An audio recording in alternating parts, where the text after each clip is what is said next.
very much, Mr. Permanent Secretary, the Ministry, Honourable Catherine Daniel, Parliamentary Representative for the Cottage Constituency, of which Plat, Pierre is part, Mr. Hilarion Jules, Housing Manager, Mrs. Jules, Executive Officer at the Ministry, Mr. Vidal, our contractor, who will be signing the contract with the government today, members of the media, members of the listening public, both here and abroad.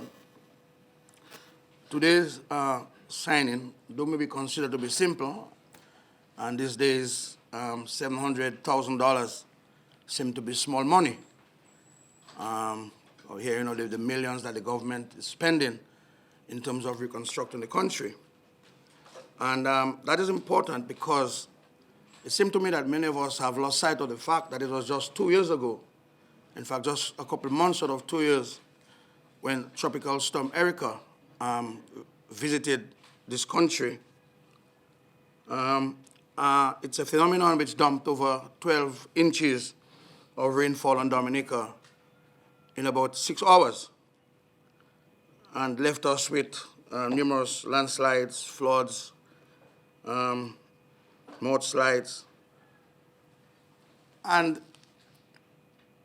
with damage totaling some $1.2 billion. And within 2 years, we must say that the government, well, you can attest to that, has gone a very long way in restoring the country to some normalcy. We'll admit, though, that we still have a very long way to go. But I believe that for a small economy like ours, having suffered that level of damage, we have done pretty well, especially in the housing sector. Now, 9 communities were described as very vulnerable following Tropical Storm Erica, and these would have included Bath Estate, that's the Paradise Valley area, Jubic, Petit Savan, Campbell, Coolibis Street, Pichelin, Petit Soufrière, Woodhope, and Saint-Sauveur. These were communities that were heavily impacted, that the government has to take some serious consideration as to resettlement, relocation, or vulnerability prevention methods to ensure the safety of those communities. On the West Coast, that's between Coolibis Street and Jubla, some 67 households were impacted by Erica. 4 in Jubla, 1 in Biyosh, 18 in Coliho, and 44 in Coolibis Street. The government took a decision to rename its efforts the Building Back Better concept. And so the PS has described to you that in an effort to do that, we had to invite, through the assistance of the UNDP, a technical team from the Trinidad UE campus to do some assessments as to the vulnerability of the areas. You would know that in Dominica, we only have, say, like 20% of our land mass is suitable, quote unquote, for housing. The rest of the villages are spread among the mountains and on the hillsides and on the slopes. And that makes it very vulnerable to natural disasters, hurricanes, landslides, earthquakes. So we first of all had to ensure that in our relocation effort that we got the best technical advice as to where we can do what and what we can do where. And it was that study that told us that Jubic and Petit Savan had to be relocated at any cost.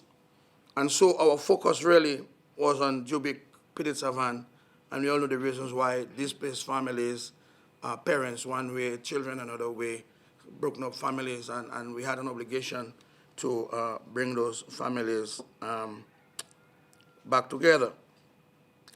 In total, about 521 homes were impacted by Tropical Storm Erica, which amounted to some $46 million worth of damage just to the housing sector.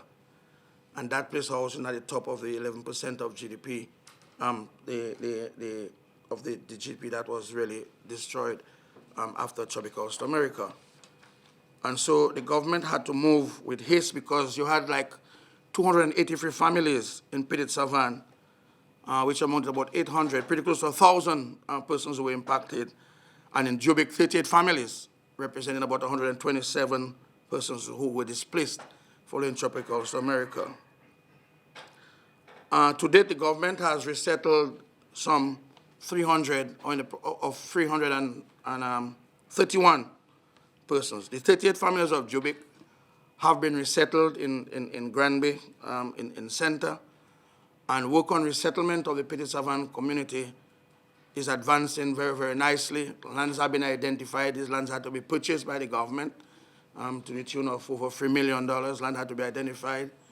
And the resources had to be identified for the actual construction and relocation. And have you heard us say many times before that in our building bigger, better concept, we had to look at the total resettlement of that community because you already had an existing Bellevue-Chopin, and then you're going to impose an additional 300 and something families on that community. And so we had not only to cater for just the housing needs of these people, but sanitation, education, small business, commercial activity. In fact, we have said that Bellevue-Chopin would be considered, by the time this development is completed, will be considered maybe the third tongue of Dominica, which will cater for areas from as far back as Lubia Point Michel, going back into Granby. So it's a massive project, massive expansion, for which the monies have to be found. Not forgetting that tropical storm Erica left us about $1.2 billion worth of damages. And that's not our only focus. We have roads, bridges. We still have the 3 bridges on the West Coast that were impacted upon by tropical storm Erica, and a number of other devastating impact of tropical storm Erica that has to be addressed by the government.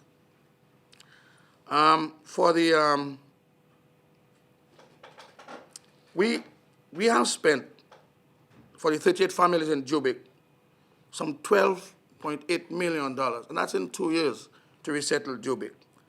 The lots, the value of the lots would be about $700,000. The infrastructure, the roads, about $3.1 million, and the actual construction of those homes, about $8 million? About $8 million in Jubic. For the 12 families that will be relocated in Plat, Pierre, will cost us in the region of some $3.5 million worth of money. The lots would be valued at about $162,000. The infrastructure works, part of which we're saying here today, would cost in the region of some $1 million, $1.7 million, $1.0 million. And on the construction of the houses there would have cost us some $2.3 million. At this juncture, I would like to really thank the ADRA and the Seventh-day community for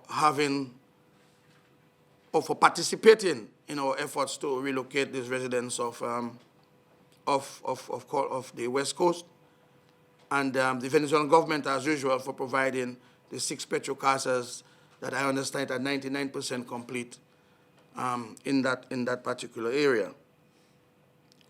We also had to relocate some persons because Petit Soufriere, Good Hope, is also a vulnerable area, and we have had to spend some $236,000 to do 1 or 2 buildings in San Sauvé for the residents of Good Hope, some $10,000 for the lots, another $71,000 for the infrastructure, and we spent $155,000 for the houses thereon. The Petit Savan resettlement will cost us somewhere in the region of some $124 million for the total resettlement of Petit Savan. So clearly, we have to give those details and continue to remind Dominicans that this government is not asleep. And in an economy, if we have to see what's happening in the rest of the region and in the world itself, the world economy is bad, it's terrible. And for a small country like ours, with our major export crop, which was bananas, the challenges being faced in the international community, one wonders, how is it that this government, within 2 years, can raise that level of financing to reconstruct the entire community, but really making such money available in the housing sector for the resettlement of the residents. And that is something I believe that occasionally we all, even you as journalists, should really ponder on and to figure it out and to ask the necessary questions, because you hear this criticism all over the place as to what is government doing, what is government not doing. But this is the volume, this is the task that this government is charged with in very challenging economic times to make it happen. I will not use this opportunity to go into some of the things that the government has been doing, but I'm sure you know quite a bit of it. A lot of it has been ventilated in the media, and where those resources coming from and how we raise those resources. Now that we've done Jubic is well on its way, Peterson is well on its way, we now have to bring our focus back to Campbell, which is another very seriously challenge area. And we have to begin, and we have already begun the process of identifying the strategy to deal with Campbell, because eventually the entire Campbell community will have to be relocated. I cannot tell you whether it's tomorrow morning, I cannot tell you whether it's next week or next month or next year, but those of you who know Campbell, and based on recent events in Campbell, the entire Campbell community will have to be relocated.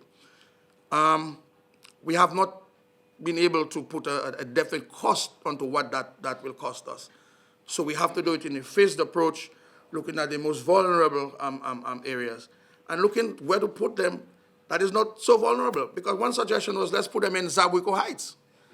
But Zabwiko Heights is itself a vulnerable area, because we've been looking at some of the areas. I mean, you guys know Zabwiko on the way to Campbell there, on the hillside there with the soil type that you have there. It is a site, and so you can't move people from Campbell and put them in Zabwiko, in Zabwiko Heights. You would be creating probably even more problems, because you have to go inside there, start excavating, start disturbing the soil and so on, and you may well be creating more problems for yourself. So we're looking at areas. We may not be able to relocate all of them in one area, because like I said, land space is limited in terms of flat land that's suitable for construction. So we have to use a phased approach to relocate, because there's still people from Campbell living outside of Campbell because they can't go back to their homes. Their homes were destroyed. The area is vulnerable. And that is a major challenge that the government's going to have on its hands moving forward. And then I've named the other areas that have to be given consideration as far as resettlement and relocation is concerned. So the issue of resettlement, particularly after Republic of South America, is going to be a major undertaking by this government. And we can only do this with the cooperation of all Dominicans, because yes, we in Portsmouth, we're okay, but we're not okay because you have Monodia, which is another story by itself, right next to us. That's something that we have to be paying attention to. But some of us are comfortable, we sleep well, we wake up well, and so on. But let us remember that there are areas in Dominica where people hardly sleep. Before it starts raining, the people from Campbell have to be up. The people from Goudob have to be up.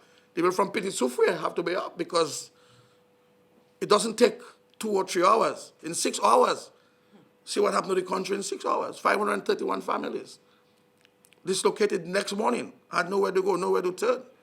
So we have to make this a national effort. This cannot be partisan. It cannot be a party activity. It cannot be a green or a red or a blue function. It's a function where all of us as Dominicans, especially those of us who are more comfortable, have to begin to ask the question, what's happening to our friends in Campbell? What's going to happen in Campbell? What's going to happen in Petit Soufrière? What's happening in Saint-Sauvé? You know, a couple of years ago, we had this unfortunate incident where we lost 3 lives in Saint-Sauvé because of landslide. And that entire section of Saint-Sauvé had to be relocated. We had to build 11 homes to relocate those families because they were vulnerable. And that had nothing to do with tropical South America. It was just some couple hours of rainfall. And that is where we are. And that is why we can advise the government, but we have to give support to the government. When efforts are being made, when you're trying to raise the necessary finances, financing is not easy to come by. You don't just sit there. The days of all this grant funding and all these easy loans and so on, these days are gone. It's not going to come back. And so we have to use creative ways, creative methods, creative mechanisms to raise the money just to put in the housing sector, plus everything else we have, all rivers, all across the country, challenge, because the riverbed has been lifted. And so it takes 1 hour of rain, and you have flooding in Macclesfield. We can't get to work. We have flooding in Point Round, in right there, by you there, by the warehouse there. You know, the Layu, DCP. I mean, go back on the east. I mean, Bacatel, all these rivers, Pichelin, all these rivers. Before it rains, the people in those areas have to begin to wake up and start praying that, Lord, make the rain stop quickly so it won't cause this devastating damage to us. And that is a challenge that we have as a people. That is a challenge we have as a government. And that is where I believe our energies should be focused on. You can always find negative things to talk about. There's always negative things to talk about. But let us, the little energy we have, let us, all of us, use it in a manner in which it will be of benefit, not only to those communities, because when this thing happens, it does not only affect them, because the little money we have to take to do other things, to put into health, to put into education, we now have to use those same monies to put into reconstruction. So it's not my business. It cannot not be my business. It's our business, because there's only one pot where all these monies come from, and it has to be distributed among various sectors of the economy. And so if we have to put all our money into reconstruction, resettlement, then there's not going to be much to do other things. But other things have to be done, because all these sectors have to be provided for. And that is really my message. So that is why, I mean, it's been in the budget, last year's budget. If you look at last year's budget, you will see that money was voted for. But like the power rep told you, that we had our challenges in making it happen. And today we are happy to report that the money is available. We have the money. That's why we can today sign a contract with Mr. Vidal to make those, first of all, to improve to the 12 homes that have been constructed, the 12 lots, and to provide for the 21 additional lots that will be made available to the residents on the West Coast for their living and their resettlement. And added to that, we also now in construction of another 45,000-gallon water tank that will ensure that the communities from Qualiho, as far as Biosh, would receive maybe for the first time potable water as part of the West Coast water system. Even that West Coast water system, it was not even commissioned yet, but it was damaged by Tropical America. We spent $1.4 million in Kulibistri to restore the intake, to get to the temporary restoration of the Kulibistri intake. Cost us $1.4 million. What you hear people talk about water for Salisbury and Grand Savannah. All these systems were damaged by Tropical America. In Bells, Penrite, Sylvania, Despo, all these water systems were damaged. Just recently we commissioned the Sylvania water system. $7 million we spent on that water system. That was new and that was damaged. So the task is tremendous. But we, all of us, have to assist in these national efforts of reconstruction. It's not going to happen tomorrow morning. Yes, we've been making remarkable progress in 2 years, spending over $125 million in 2 years in Liquor Dominica, $124 million. This Minister of Finance, he doesn't sleep. He must be awake all night and all day, because he has to find the money. He has to find the money. Somebody has to find the money. And the most we can do is support the effort. Yes, we can ask questions. But there's always questions to be asked. And we like people asking questions. We like people making suggestions. But there is a way and a manner in which you can do it to ensure that everybody benefits from those discussions and everybody benefits from the efforts of the government at restructuring our economy. There are countries much bigger than ours. And I've said it. In Louisiana, Katrina was 10, 11, 12 years ago. There's still people living in tents. In Haiti, people still living in tents. After having pledged millions and billions of dollars have been pledged by the international community, still living in tents. In 2 years in Dominica, $125 million we've been able to raise to begin and to continue the resettlement process. So I believe that the media has a very important role to play in moving forward in the weeks and the days and the years ahead to disseminate the information. You have the information. You can get the information. Every minister is available to the media to speak on aspects of his ministry. Always available. The Prime Minister is always available. I mean, that's the Prime Minister that has been most accessible. And you'll admit that some of you here are much older than me, some younger and so on. But you can recall when any Prime Minister doors were so open to members of the public, from the lowliest to the greatest and the highest. You have access to the PM. The media has access to the PM. And your job in the community is to disseminate information, to disseminate proper information. Yes, a little censorship is nice, All the black people, we like a little beef and so on, we like a little gossip and so on, and I don't blame you sometimes for indulging in your beef and your gossip. It's part of the process. But it cannot be your major focus all the time to indulge in beef and gossip. That has its place, that has its time. But issues of meaningful development must be at the forefront of the media in terms of partnering with the state, not with the government. Labour Party will take care of Labour Party. But you have an obligation to the country, you have an obligation to the state to report accurately, to report informative. Do your research. You can't just pick up a story, don't edit it, and just run the story as you get it. You have to separate the thing properly, analyze the thing, ask questions, and develop a story. You don't have to take part. It's not your story, but you have done your research, and you're ensuring that what you're putting out there to the public is factual and true and correct. So I really want to congratulate the contractor. We didn't just handpick him because he's a friend of Labour. I see the gentleman, he waved me every morning. I don't know what his color, whether he blue, he green. But I know he's a young black fella that looked like he knows what he's about. He came highly qualified. He tendered on the project like 3 or 4 other contractors. And when they evaluated his bid, he won the bid for the project. And so we have to give him the support for the sake of the people of the communities, give him the support to make sure that he can execute in time and on time, and that he can give us the best quality work and the best quality product can come out. And I have no doubt that he lives in the Cottage constituency. He has his own personal pride as a contractor, but also he has an affinity to the community, and so I expect him to give us 110, 115% of his efforts to ensure that the people from the West Coast who are going to benefit, those who will purchase the lots and those who will be resettled there, can have a product. Because it's a beautiful piece of land. Those of you who know that it's a beautiful site. It's one of the better sites on the West Coast, overlooking the sea there and so on. Beautiful site. But we have to do the infrastructure, we have to do the landscaping, and we have to keep the place up so we can live up and we can recognize the next 10, 15 years. When you go back to Plat, Pierre, we'll be able to recognize it. So I want to congratulate the contractor for having won the contract, and to the staff of the ministry, Mrs. Jules, Mr. Jules, Mr. Blackmore, who have put a lot of effort into making this happen, and the PAREP who has been on my case, at my case.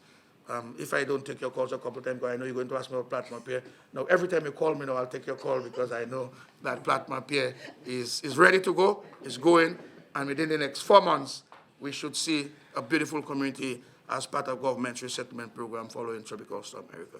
Thank you very much, and may God continue to bless us all.